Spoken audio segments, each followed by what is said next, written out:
2015년도에 정부에서는 과학기술 유공자 예우 및 지원에 관한 법률이 의원으로 입법으로 통과된 이후에 매년 과학기술 유공자를 선정하는 작업을 하고 있습니다. 2017년도에 첫 번째 유공자가 선정이 됐고 지금 세 번째 유공자를 선정하고 있습니다. 자격은 1948년 8월 15일 이후에 생존해 계시거나 작고하신 분들이 대상이 됩니다. 현재까지 48분이 뽑히셨는데요. 그 중에는 여러분들이 잘 알고 있는 우장춘 박사님, 이휘소 박사님 등 아주 전설적인 분들이 자리매김하고 계십니다. 권욱현 교수님이 지난해에 유공자로 선정이 되셨는데 48분이면 굉장히 많은 것 같지만은 그 중에서 생존하신 분은 15분이십니다. 그 중에 한 분으로 되셨습니다. 과학기술 유공자로 선정되는 것은 정부에서 과학기술자에게 해 줄 수 있는 최대의 영예입니다. 혹 여러분들이 훈장으로서 창조장을 들어보셨을 겁니다. 그것보다도 더 영예로운 것이라는 것을 말씀을 드리고요. 그래서 저희가 단순히 선정하는 것뿐만 아니라 다양한 행사를 통해서 또 이벤트를 통해서 예우를 해드리고 있습니다. 권욱현 교수님에 대해서 잠깐 말씀을 드리면은 권욱현 교수님은 서울대 전기공학과에서 학사와 석사를 하시고 미국 브라운대에서 박사학위를 받으셨습니다. 자동 제어 분야의 세계적 권위이시고요. 최근에는 관련 전공 분야에 영문으로 된 두 권의 책을 세계적인 출판사인 스프링거를 통해서 또한 출간하시기도 했습니다. 권욱현 교수님에 대해서 또한 꼭 그 별명으로 따라다니는 게 하나 있는데 소개해드린다면 권욱현 벤처 사단이라는 것입니다. 권욱현 교수님 제자분 중에서 창업을 하신 분이 14분이 계시고요. 그 중에 7회사가 코스닥에 상장이 되었습니다. 말하자면 주식 거래를 하는 거죠. 그 중에 대표적인 것이 휴맥스라는 회사인데 이 회사의 작년 매출을 보니까 1.5조 원입니다.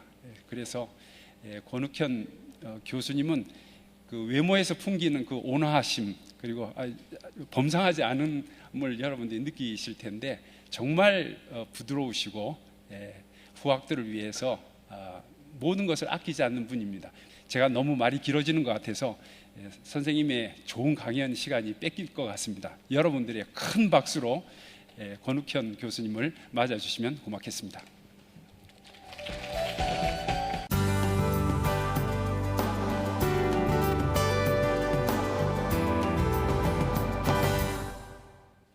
초대해 주셔서 감사합니다. 그러니까 여러분들이 이제 졸업하면 사회에 나갈 텐데 사회에 나가서 할 수 있는 직업을 보면은 대기업 가는 거 있고 그 다음에 연구소 가는 거 있고 뭐 여러 가지 있습니다만 창업길도 있다. 창업길이 유일한 건 아니고요. 창업길이 있다.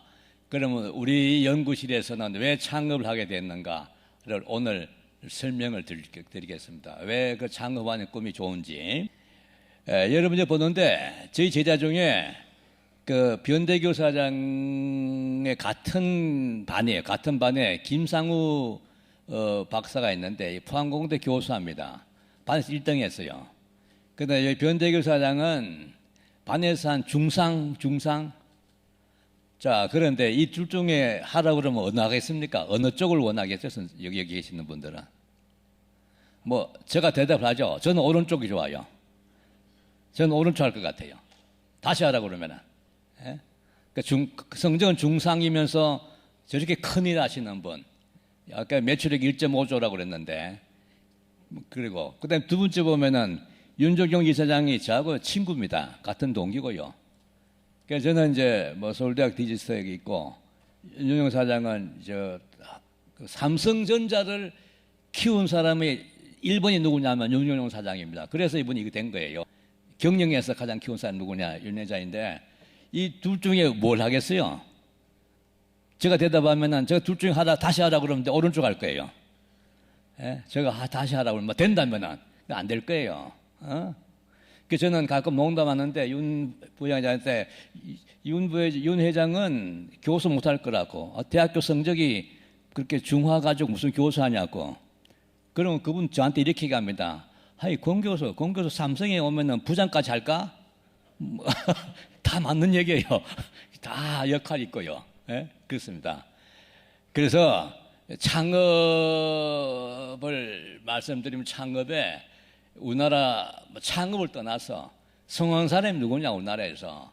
그 봤을 때 이런 분들이 생각나요. 저는요, 변대규, 뭐 김정주, 그다음에 김범수, 김택진, 이해찬, 이게 이좀 또 저 있습니다만 이런 사람이 생각나요. 이런 분들이, 이분들이 성공한 거다. 제가 보기에 뭐 뭐 교수가 성공한 것도 있습니다만 그러니까 내셔널하게 이분이 성공한 거 아니냐. 이분을 보면요, 그러니까 변대기 박사는 서울대학 박사 직후에 창업했고, 그 다음에 김종주도 석사 직후에 했고요. 김범수도는 카이스트 석사하고 삼성 SD에서 근무하다가 했고, 그 다음에 그 김택진은 서울대학 박사 과정에 했고, 그 다음에 이혜진도 삼성 SD 근무하다가 했습니다. 나이가 좀 비슷하죠. 변대기 사장이 좀 앞서 있고, 변대기 사장은 하드웨어고 제조 쪽이고, 다른 분은 소프트웨어 쪽인데, 여기 보시면은 박사 대학원생 하다가 창업할 수 있구나. 물론 학부나고 다 할 수 있는데, 제가 보기에 대학원 다니면서 하는 게 좋은 것 같아요. 대학원 가면은 창업을 준비할 수 있잖아요. 공부 적당히 하고. 그 대학원 과정에 하는 것이 여러 가지 준비할 수 있고, 친구 사귀고 있고, 연구 먼저 좀 할 수 있고, 그래서 나 대학원 창업이 좋다, 이렇게 보는 건데, 대략 이분도 경력이 비슷합니다. 그래서 이분들이 제가 한번 보니까요, 다들 갑부들이에요. 여러분 돈 좀 갖고 싶지 않아요? 저는 갖고 싶은데요. 뭐 하냐? 뭐 자금도 줄 수 있고, 기부도 할 수 있고, 뭐 사회사업도 할 수 있고 많잖아요. 그래서 이분들 보시면은 다들, 이건 좀 오래된 데이터인데 우선 추세는 맞으니까 다들 이거 한번 보세요. 우리나라 20대 재벌 들어갈 수 있다는 게 어렵지 않습니까? 들어가거든요. 그 다음에 우리 400대 중에 많이 들어가요. 400대 부자에 들어가고, 우리 이사장님도 들어가 있더라고. 400대까지 많습니다. 제가 나이 하지 않는데, 창업을 해가지고 당대 400대 부자 들어가는 게 물론 주식 부자입니다. 대단한 거 아니에요? 창업하면 이런 기회가 있다. 근데 그런 돈 버는 게 전부냐? 그러면 저도 뭐 별로 생각할 텐데, 돈 버는 거 외에 뭐가 있는가? 제가 좀 말씀드릴게요. 제가 우리 대학원생들한테 한 일이 얘기했는데, 우리 대학원생들이 그때만 하더라도요, 이 아카데믹한 걸 좋아해가지고 돈 얘기하면 싫어해요. 돈 버니까 창업하라면 안 할 거예요. 그런데 창업하면은 일자리가 만들어서 국가에 도움되고 남을 도와주는 거고, 창업을 통해서 기술이 개발된다. 중소기업이 기술을 주로 개발한다. 휴대폰 들어가 있는 많은 기술도 중소기업이 갖고 합친 겁니다. 그래서 이런 좋은 점이 있다. 나도 좋지만은 남을 도와주는 거다. 이렇게 얘기하면은 그러면 좀 해볼까? 나만 좋은 거 아니라 그러니까 그런 이제 창업 장점이 있는 거예요. 그래서 막 그런 건 여러분 다 아실 거고요. 그런데 우리 보면은 창업을 이렇게 다른 나라에서 보면요, 미국이나 뭐 이스라엘 이런 데는 부모님들이 창업을 많이 권하는데, 우리나라는 창업을 권하지 않습니다. 부모님들이. 그러니까 사회적으로 굉장히 좀 어렵죠. 창업이 어렵고, 부모님은 이제 안전한 길로 가기 좋아하잖아요. 의사 되라 뭐 이런 얘기, 뭐 판사 되라든가 이렇게 가는데, 창업은 선진국에서는 많이 권하는 거다. 이게 우리가 이해해야 되겠고, 창업은 제가 뭐 기술 개발이다, 일자리다 있지만은 개인적으로 볼 것도 뭐 여러 가지 이유가 있습니다. 창업은 여기도 적혀 있습니다만 아주 뭐 자유로운 시간 갖고 싶어서 좋아한다거나 남 매이지 않고, 뭐 어떻든 여유에서 창업이 되고요. 대학원의 창업도 장점이 있다 그런 얘기예요. 사학경제적 작지만은 창업은 연구실이라는 거를 통해서 연구를 해볼 기회를 갖고, 연구란 건 이제 과학기술 쪽이죠. 그 다음에 또 인맥을, 팀원을 만들 수 있는 기회가 있더라고요. 우리 제자들 타는 벤처도 누가 선배가 났으면 후배들이 서너 명이 따라 났습니다. 왜 따라 났었느냐? 우리 때는 그때는 벤처 뭐 투자 같은 거 없을 때 있으니까 선배가 좋아서 친해서 이렇게 하거든요. 대학원에 있으면은 그 그룹핑하기가 좋구나. 그 또 연구실마다 조금 기술이 있잖아요. 대학 연구실은 항상 앞선 기술입니다. 왜냐 대학 속성이 앞서 나간 기술 연구하는 거예요. 대학 속성이. 그래서 연구 그 기술도 가져갈 수 있고 뭐 그런 장점이 있습니다. 단 사회 경험 적은 건 어떻게 하느냐, 커버하느냐. 뭐 그거는 우리 학생 같은 경우에는 그 시간 나면은 경영과 가서 좀 강의 좀 들어보라. 뭐 마케팅 뭐 아니면 뭐 이런 것 좀 들어보라. 커버할 수 있고요. 선배 얘기 들어볼 수 있고 그래서 커버할 수 있고 또 막상 대학원 나서 창업하는 거는 이분들이 창업할 때 겁이 없어요. 아마 사회 나가면 다 알고 보면 겁이 나서 창업을 못 합니다. 실패한 겁이. 대학원 쪽으로 하면은 창업하는 겁이 없으니까 막 하게 되고 하게 되면은 그게 나중에 또 길이 있는 것 같아요. 우리 제자들 만나면은 제가 항상 물어요.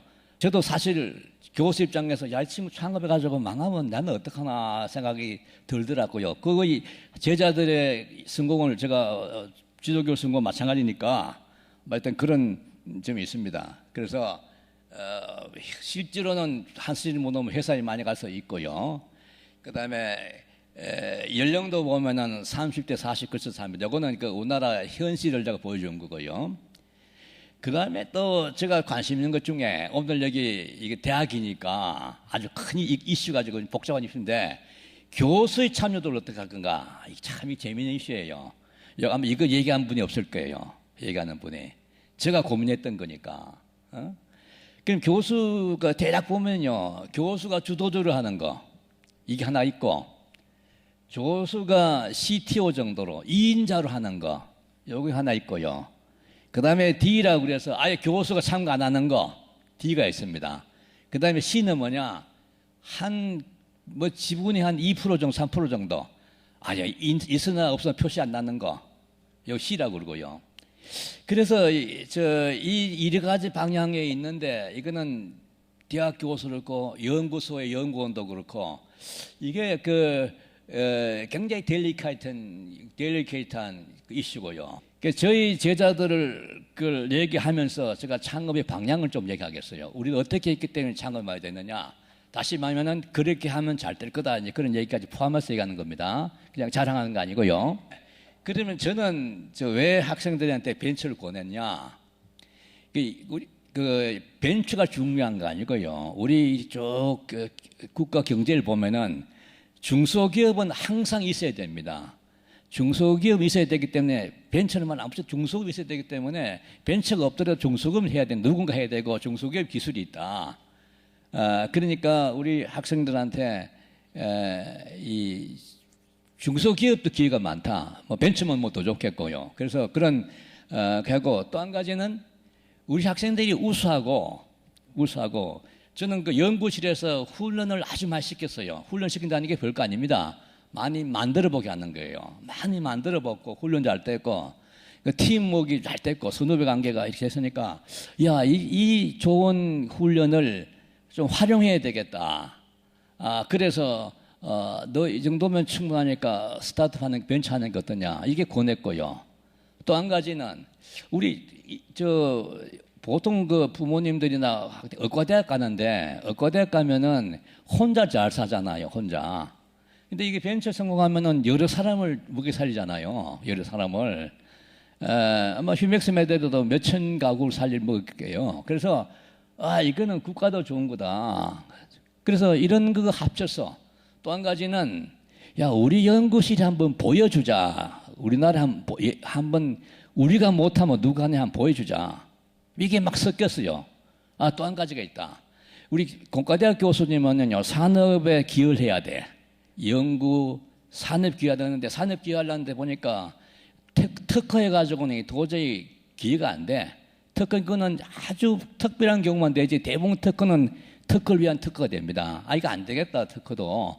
그러면 기업에서 이렇게 프로젝트 받아가지고 프로토타입 개발해 주잖아요. 그럼 기업 가버리 같으면은 나중에 자기들이 다 했다고 그래요. 흔적 없어져. 이것도 안 되겠다. 남는 거는 창업이구나. 학생들이 창업 성공하면 그 교수도 업적이 되겠구나. 그래서 뭐 이게 섞여가지고 보냈는데 아까 얘기했습니다만 가장 걱정되는 게 이게 망하면 어떡하냐 그러는데 그때 자신이 있었어요. 제가 이 정도 학생이면은 할 수 있다. 그래서 했는데 마침 많은 그 학생들이 참여한 거예요. 자, 그래서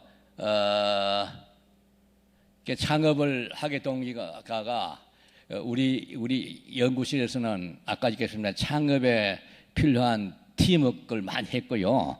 그 다음에 이 국가기관의 그 기초연구보다는 산업체 과제를 많이 했어요. 산업체 과제라는 거는 그 시대상에 있던 기술, 앞서간 기술이니까 앞서간 기술을 맡기는 거 아니에요. 회사에서는.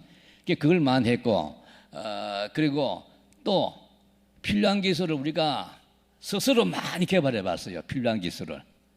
많이 해봤어요. 그래서 우리 학생들한테 굉장히 많이 고생을 시켰는데 이런 게 어울려서 창업이 된 것 같습니다. 예를 들어서 저희 방에는 한 3팀으로 구성했는데 대표적인 예인데요.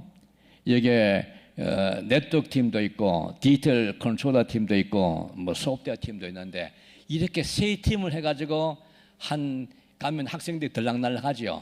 근데 팀장이 대변인 창업이었습니다. 팀장이 창업하면은 팀원들은 다 따라가요.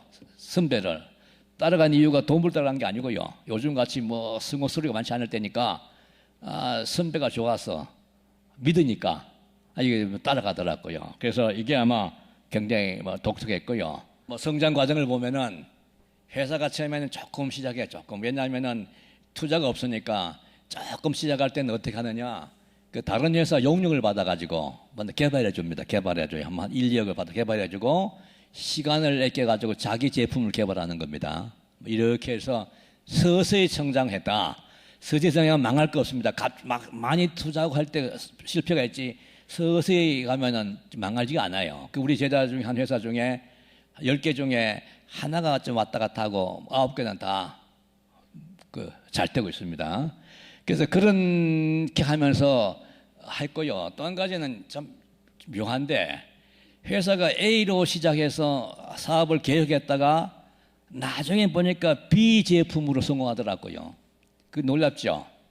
자기 실력만 있으면은 A를 계획하다가 어느 기회가 와가지고 B로 들어가서 시장을 보고 성공해요. 예를 들어서 휴맥스 같으면은 셋탑박스로 성공했는데 처음에 셋탑박스로 안 했어요. 자막기 같은 거, 편집 같은 거 했는데, 그래서 그런 기회가 오더라. 그런 말씀을 드리고요. 그리고 또 저희 랩 특징은 박사들이 많이 했어요, 창업을. 박사 같으면 교수도 할 수 있고 대기업 갈 수 있는데 박사 많이 하는 이유가 그 당시만 하더라도 지금 모르겠는데 박사였으면 은행이 융자를 잘해줘요, 융자. 그리고 박사였으면 뭔가 많이 아는 걸로 알고 있어요. 실제는 아닌데. 산업기술하고 박사하고 관계 없을 거 아니에요. 경험이 중요하지. 그렇지만 하여튼 그런 복합적으로 됐습니다. 그럼 선생님은 도와줘도 그렇게 연구실을 창업하면 연구실도 많이 힘들 텐데 왜냐하면 창업하면 학생들이 프로젝트 하던 걸 싫어해요. 또 우리 후배들 막 데려가 버려요. 박사 올라온 학생들을. 그러면 선생님 손해 많이 보잖아요. 그런데 길게 보면은 학생들이 성공은 나의 성공이니까 괜찮은 거 아니에요, 그렇죠? 그래서 저도 사실 학생 창업할 때 순간적인 어려움 많았어요. 프로젝트 하다가 가버리고 후배 데려가버리고 그렇지만은 이게 국가에 좋고 또 그분들 성공하면 나의 성공이니까 그렇게 생각해서 참았는데 결과가 그렇게 좋은 겁니다. 이것이 굉장히 별거 아닌 것 같은데 아주 중요한 이슈 같아요. 특히 교수나 연구원한테는. 그 뭐 또 더 디테일한 일인데 이제 그건 얘기하지 않겠습니다. 마치겠습니다.